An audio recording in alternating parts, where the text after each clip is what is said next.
Bonjour, je suis Tom Higo de Tom Higo Photographie.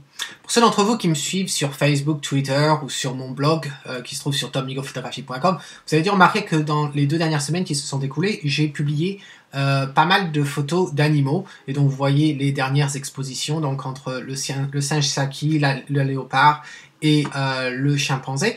Et pour ceux d'entre vous qui me suivent depuis un peu plus longtemps, c'est-à-dire au moins depuis cet été, vous avez remarqué qu'il y a une vidéo qui est sortie donc durant l'été, qui a été enregistrée à partir du zoo d'Édimbourg, et la vidéo était comment faire disparaître la cage dans laquelle votre animal favori se trouve. Et non pas en utilisant Photoshop ou en post-production, uniquement en changeant les paramètres d'exposition de votre appareil. Donc il y a au moins une personne qui a vu cette vidéo, et cette personne c'est Monsieur Hani. Monsieur Hani vit à Casablanca au Maroc, pardon, et c'est un professeur qui me suit donc depuis 1 an, et on a échangé pas mal d'emails au cours de l'année, et puis on s'est suivi, on a discuté pas mal aussi sur Facebook dans le chat, et il m'a envoyé un email hier soir, voilà, accompagné de cette image du vautour. Et donc cet email est en français, donc je vous le lis très rapidement. Bonjour, cette photo du vautour a été prise lors d'une visite au zoo de Casablanca Ain Seba. C'était vers 9 h du matin, temps ensoleillé. J'avais comme appareil un bridge Fujifilm Finepix S200 EXR. Il y avait un grillage, je me suis rapproché donc avec mon objectif, collé au grillage, tout en zoomant car l'oiseau était loin, de 3 mètres à peu près. Désolé, je ne me rappelle plus des paramètres exacts de la prise de vue EXIF. J'ai perdu le fichier RAW. L'essentiel, c'est que j'ai ouvert mon diaphragme au maximum, et donc j'ai pu rendre flou le grillage. D'ailleurs, tu peux voir une barre diagonale légèrement floue qui traverse le ventre de l'oiseau. Alors moi personnellement, je ne la vois pas vraiment, mais bon, continuons. Ma question est la suivante. Que puis-je faire en post-production pour améliorer la netteté de la photo? J'ai déjà fait quelques essais, mais vu que je ne maîtrise pas Lightroom 4, je ne suis pas satisfait. La photo a été postée, il me donne le lien là où elle a été postée, on va la voir plus tard, où il y a eu des commentaires d'autres internautes. Donc, Monsieur Hani, d'abord, merci de me suivre. Vraiment, je suis ravi que ma vidéo de cet été t'ait encouragé à faire ce test au zoo, et puis vraiment que t'es la preuve vivante que ça fonctionne, voilà, même avec un bridge. Donc vous voyez, il n'y a pas besoin d'avoir un DSLR qui vaut des milliers, juste un simple bridge, un simple point and shoot. À partir du moment où vous pouvez régler la taille de votre diaphragme, la taille de votre ouverture d'objectif, à ce moment-là, vous pouvez réaliser ce petit tour de passe-passe de magie. Donc, ensuite, merci pour m'en donner l'opportunité de t'aider avec cette photo. Alors, je dois dire déjà que c'est une exposition magnifique. Je l'adore. J'adore le fond, la couleur, le ton. Vraiment, j'adore tout. C'est parfait. En ce qui concerne la netteté, je dirais, t'en fais pas, parce que c'est pas non plus une très grande image. Alors, je sais pas à quelle taille tu l'as en JPEG chez toi. Moi, là, je la vois. Elle n'est pas très grande. Ça commence à être pixelisé ici quand on voit 2+1. Parce qu'à 1 par 1, il n'y avait pas de différence. Donc, c'est pas tant la netteté que je retoucherai ici, c'est plus les zones d'ombre. Alors, je pense par exemple aux yeux. Donc là, je vais zoomer. Vous voyez, à 1 par 1, ça fait rien. Donc, je vais regarder là.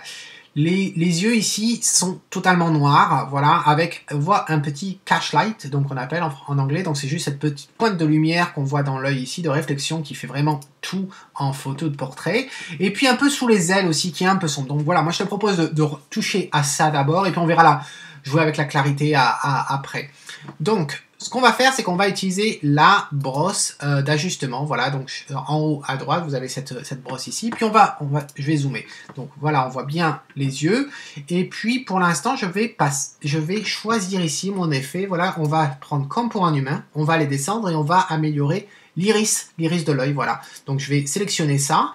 Et puis je vais passer au-dessus. Donc voilà, sur cet œil-là. Et puis on va faire l'œil d'à côté. Bon, vous voyez, ça n'a pas fait grand-chose, mais c'est pas étonnant parce que d'après moi, il a les yeux bien noirs. Donc, ce qu'on va faire, c'est qu'on va prendre le shadow, donc là, qui veut dire ombre en anglais, et on va le bouger vers la droite pour éclairer les parties d'ombre. Et vous voyez, petit à petit, on voit une iris, ou un iris, je sais plus si on dit une ou un, je vais encore avoir ma mère qui va me dire quelque chose là-dessus, Voilà, donc en tout cas, on voit l'iris qui s'éclaircit. Voilà, j'ai trouvé la passe-passe. Et on va augmenter un peu plus ça. Je vais passer à l'exposition ici et on va augmenter encore, passer par la droite, éclairer tout ça. Voilà. T'en fais pas, ça paraît un peu grossier là, mais on a vraiment zoomé. Donc quand on va dézoomer, normalement, ça devrait le faire. Voilà, je désélectionne ça. Voilà. Maintenant, on voit un peu mieux les yeux. Je sais pas ce que vous en pensez, mais déjà, il y a un peu plus de vie. Voilà, on va repartir à comment c'était avant. Vous voyez, c'est très sombre, très noir et tout. Le diable, voilà, on clique là, on a un peu plus de vie dans les yeux. Donc déjà, j'aime beaucoup ça. On va continuer avec la brosse et on va s'attaquer maintenant à la partie dessous les ailes. Donc ce que je vais faire, c'est que je vais créer une nouvelle brosse. Je vais faire un reset de mon effet ici. Donc voilà, j'ai appuyé sur la touche Alt. Je suis sur un Mac. Hein. Je pense que ça doit être la même chose sur le PC. Donc je clique sur ça, voilà, ici. Et après, je descends vers Restore. Voilà, maintenant, vous remarquez, j'ai tous mes settings qui sont au milieu, c'est-à-dire qu'ils sont neutres, ils ne sont pas bougés. Donc ce que je fais, c'est que j'ai ma nouvelle brosse et je vais passer, voilà, comme je fais là, dessous les ailes, sur toute la partie sombre là, qui m'est un petit peu trop sombre. Je vais agrandir la taille, comme ça ira plus vite.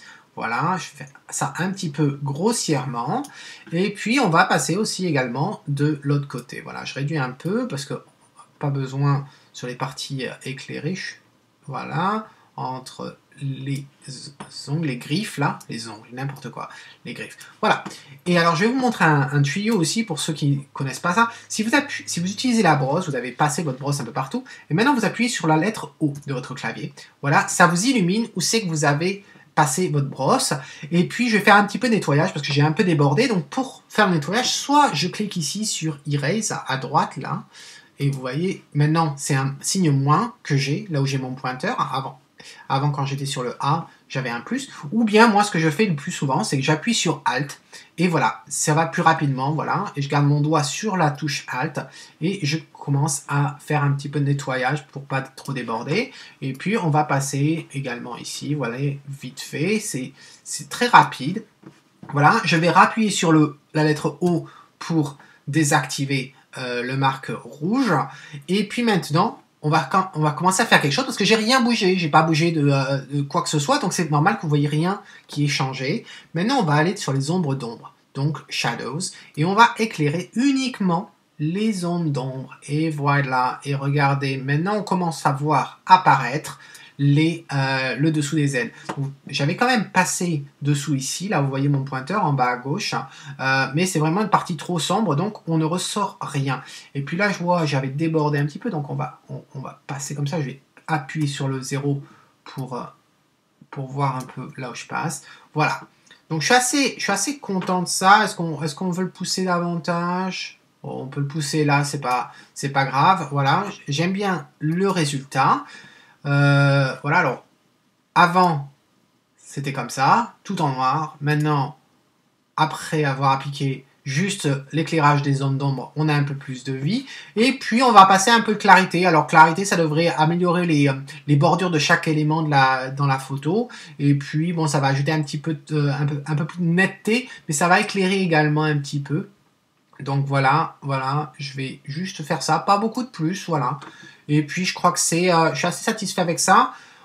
Si je vais changer la couleur du fond, là, voilà, assombrir, je suis assez content pour ça. Je n'ai pas touché au fond noir qui est derrière parce que ça aide à faire, à séparer en fait votre sujet du fond. Donc je suis assez content de tout ça. Voilà, on repasse encore une dernière fois sur avant.